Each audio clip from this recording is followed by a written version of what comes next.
Greetings everyone! Today we're taking a look at Archie Sonic issue 78. On the cover, there's a sign that says, "A New Beginning." In a number of ways, it is in fact a new beginning, as you'll see. One thing to note is the title logo has changed its appearance from its previous issue. This design will be present throughout the rest of the series. The story builds off some significant events of the past few issues. A roboticized Robotnik from a parallel universe arrived to take over after killing his Sonic, so he can do it all over again. Sonic and the Freedom Fighters managed to destroy his satellite base with him on it, but he transferred himself into a new biomechanical body, allowing the character to become Dr. Eggman. Yeah, he's still Robotnik, but I'm calling him Eggman for simplicity's sake. Other things that happened include many citizens fleeing to Knothole during the takeover, the introduction of the character Mina Mongoose, the Robians were re-enslaved except for Sonic's parents, thanks to the latter wearing power ring wedding bands, and the heroes, with Snively's help, infecting any information about Knothole with a virus. Thus, when Eggman tries to look things up, he gets sick. Anyway, let's go ahead and get started.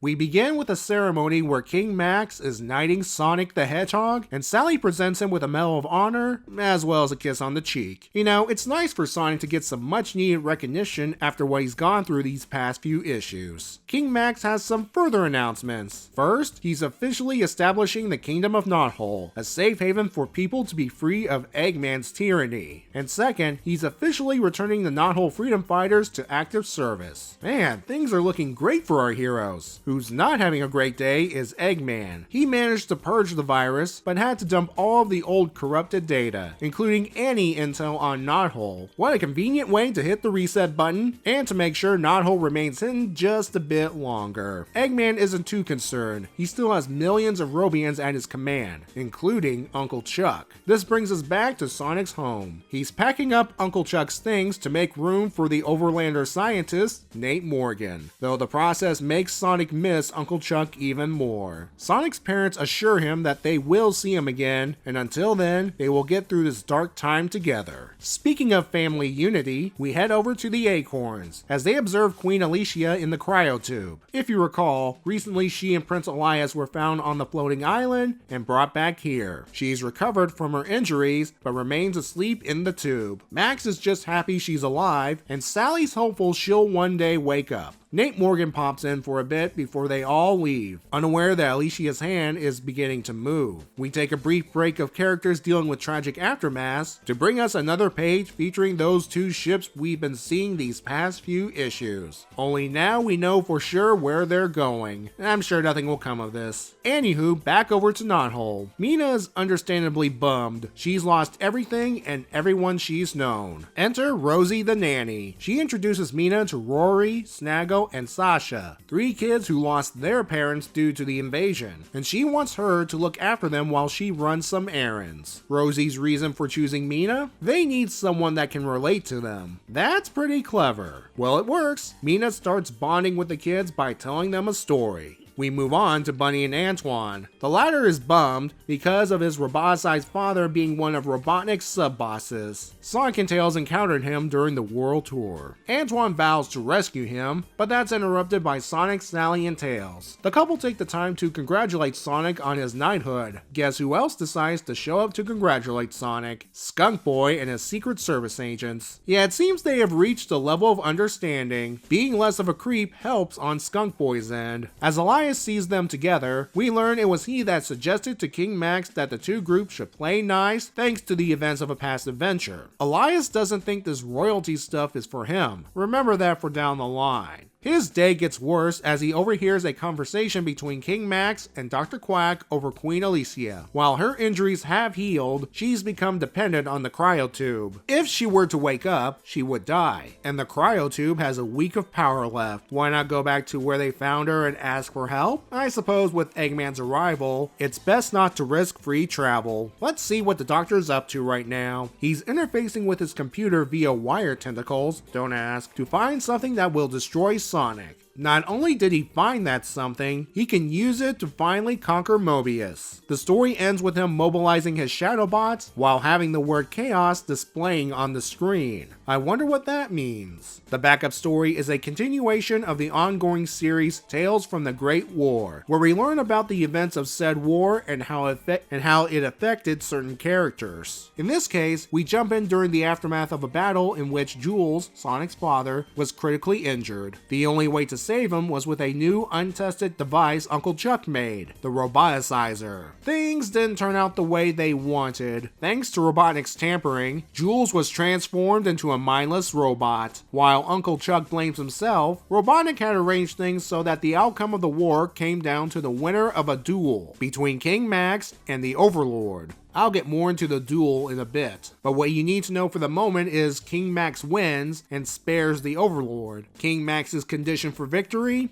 Surrender. That's right, thanks to this, the war between the two sides is over. Convenient. Uncle Chuck approaches Robotnik, more or less handing over his position of royal scientist to him. Understandable. Uncle Chuck thinks he did an amoral act against his family, all while Bernie, Sonic's mom, tries to say this isn't his fault. But again, he is too ashamed to listen to reason, thus ending this part of Tales of the Great War. Tales from the Great War reaches a critical point. We see the moment Uncle Chuck utilizes the Roboticizer to save his brother's life, though it turned him into a mindless machine. Yeah, issue 46 depicted the event, but we see more details here, including Uncle Chuck's resignation and leaving the family. And I must agree with Bernie here, it wasn't Uncle Chuck's fault. The process might have worked if Robotnik hadn't sabotaged it. Speaking of which, he played a part in another key event, the end of the war itself. I didn't go into detail about this, but the reason Robotnik arranged the duel, it's a means of global conquest. If the Overlord killed Max, Robotnik would avenge him, basically using his position as warlord to take over the kingdom and continue the war. If Max won and killed the Overlord, that's one major headache gone, and it's only a matter of time before the kingdom of Acorn is his. What happened, as you saw, was King Max won and spared the Overlord, but he still forced him to surrender. According to the story, it derailed Robotnik's plans for a while, somehow, until Uncle Chuck's resignation. Robotnik taking his place would allow him access to the key item for his takeover, the Roboticizer, which is a story for another time. Part 6 of the saga gets a 6. It's above average at best. The art is hit or miss, and the resolution to a years-long war boiled down to a duel. Maybe with having Robotnik on the Mobian side and turning things in their favor, the situation reached an impasse between the two sides, necessitating this act. By the way, that is one creepy cameo of Monkey Kong right there. Ugh. Onward to the main story. Changes is an apt title, with Knothole officially becoming a kingdom. Good. It's best to build a new home from the ground up rather than trying to renovate a place that has been radically changed a decade or so ago. Even if Eggman had not arrived, some areas of the city could still be hazardous to Mobians, like booby traps, toxic waste, and so forth. This essentially renders many previous victories moot, but if you are going to continue the series, you have to bring back the main villain in some fashion and resume the conflict. By essentially creating the Kingdom of Knothole, everyone knows at this point trying to get the original city back is a fruitless cause. All they can do now is try and pick up the pieces. The refugees are trying to make the best of the situation, mostly. Rosie helping Mina bond with the plot orphans is a clever bit. While the pain of losing people never truly goes away, forming new bonds can help with the healing process. And there's a lot of healing that needed to be done, especially with the main characters. Sonic's loss of Uncle Chuck, the Acorn family dealing with the Queen's condition, and Antoine dealing with the revelation about his father. Fortunately, they have the support to get them through these dark times. Also, Bunny here has some new robo-limbs. It's because between the last issue and this one, her story from Sonic Super Special 11 happened, in which she got replacement limbs to save her life. There is some positivity here. Besides forming the Kingdom of Knothole, Sonic has been knighted, and Skunk Boy's group have reached an understanding with the Freedom Fighters, who are officially back. Sadly though, spoilers, the last 3 things are going to get undone down the line. I'm giving this story a 7. After all the action of the past few issues, it's nice to have a chance for the characters to slow down and reflect. Give them a chance to breathe, as it were. Yes, that includes Sonic. They need this small break because, as you can see here, Eggman has discovered files about chaos, as in this chaos. The time has come. Next issue officially begins the tie-in to Sonic Adventure. See you then.